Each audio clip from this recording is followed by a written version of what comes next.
Hey everybody, all 5, 6, 7, 8, 9, 10 viewers that'll see this video potentially, if anybody cares, to whom it may concern. Today, I want to talk about Everybody Wants to Rule the World by Tears for Fears. So, this is the biggest hit of the 1980s duo Tears for Fears. I mean, they have lots of huge hits, but this one's got to be the biggest. More than Shout, more than Head Over Heels, more than even Mad World. I believe the cover from Gary Jules is more famous than the Tears for Fears version. This one has got to be the biggest hit. You know, this is a huge song, and they're one of my favorite acts in the world. I love them so much. One of my top 10 favorite band act things ever. You know, my aunt and uncle took me in May to the Midland to see this band, and or to see this duo, I guess. And I guess what I'm saying is this is the big one. They opened their show with this. Is what I'm saying. Is what I was trying to get at. They opened the show with Everybody Wants to Rule the World, and honestly, it completely lives up to the hype. I believe this song is not overrated.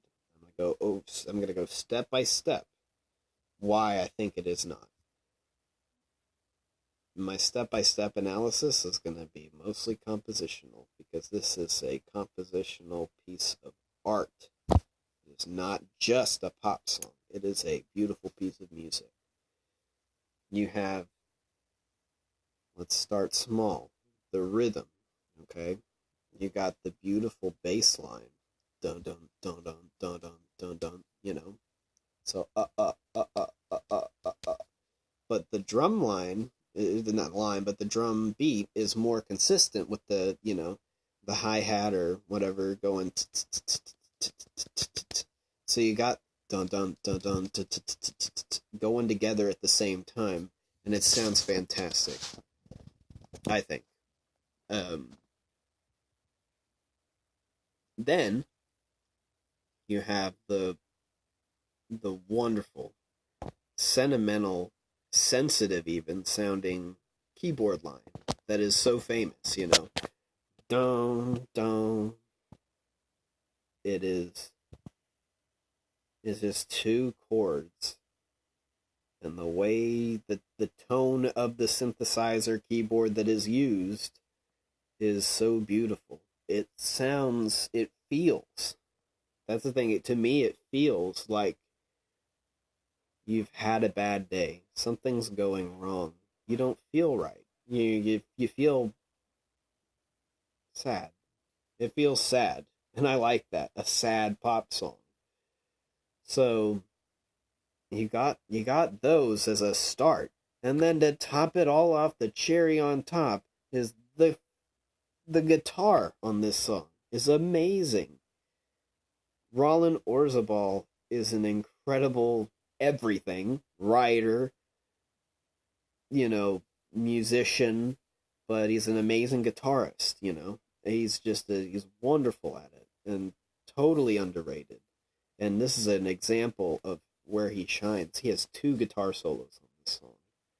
You got one in the middle of the song, a little chorus comes in, and then one more to kind of end the song. And it just is perfect, you know. It is perfect. His guitar work on this track.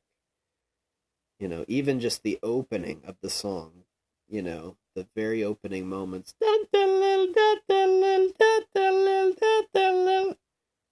That totally was an awful rendition, but you have to understand, I'm just trying to get you to, you know, go back and listen to that part. That part is so awesome. You're like, automatically, it's like, oh, it's Everybody Wants to Rule the World. I'm so excited, you know. And then that you know, again, the drums on this song, you know, the drum roll to open the song. Boom, boom. I mean, it's just everything comes together so perfectly on this song. The music is wonderful.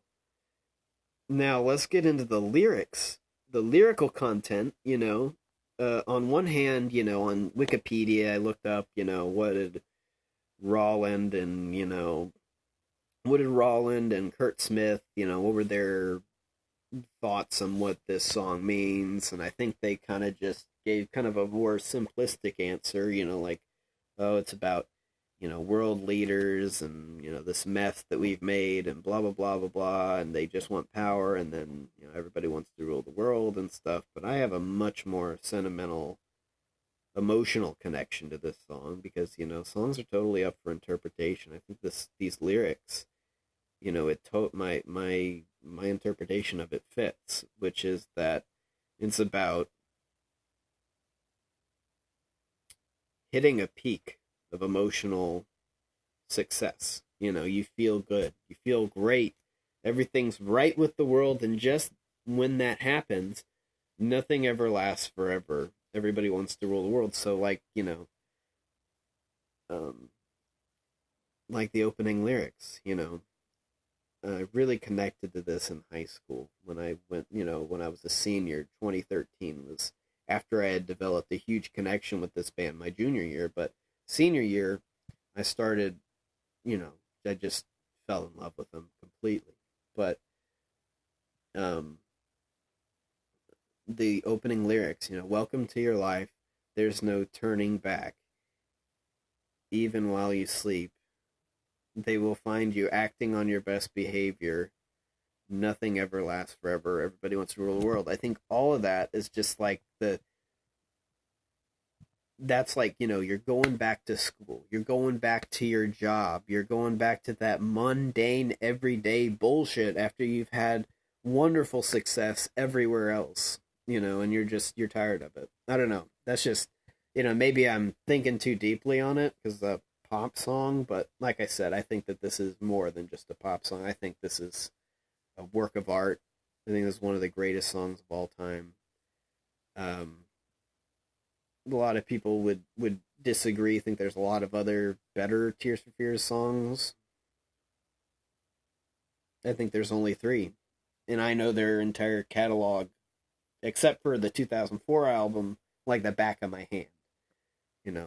There's, I think, one of my top 10 favorite songs ever is the reprise of Los Reyes Catolicos on Raúl and the Kings of Spain, which I think is a completely underrated album. I think it's one of the greatest albums of all time. Their best album as well. And their second best album is Elemental, which has my second favorite track, which is, the Goodnight song. And my third favorite track is, the song right before Everybody Wants to Rule the World, The Working Hour, on Songs from the Big Chair. So you got all of that. There's only like 3. If this is the first Tears for Fears song you hear, it's not a bad one, because this one is amazing. It's just awesome. Is still famous to this day. I think it totally deserves it. They opened the show with it when my aunt and uncle took me in May, and it's a great way to open the show. I think that this song is just tremendous. I don't know. I mean, I feel like I could add more, but I'm not sure what. Either way, I think this song is completely not underrated. I think it's one of the greatest songs of all time. One of the best pop songs ever made. Easily in the top 5 best pop songs. If you're going to just say pop, like a single or a big hit, this is one of them. So, let me know if you completely agree, completely disagree, agree moderately, disagree moderately in the comments, or let me know if there's a song you think I should go ahead and talk about, because all these have been my idea except for one video that was recommended. Lithium was recommended by a friend of mine on Facebook. So go ahead and just ask me anything you want to hear me talk about, because obviously I don't mind. I do this anyway. But I'd love to hear Sorry, that's my cat getting right in the way. I'd love to hear what you guys would want me to talk about.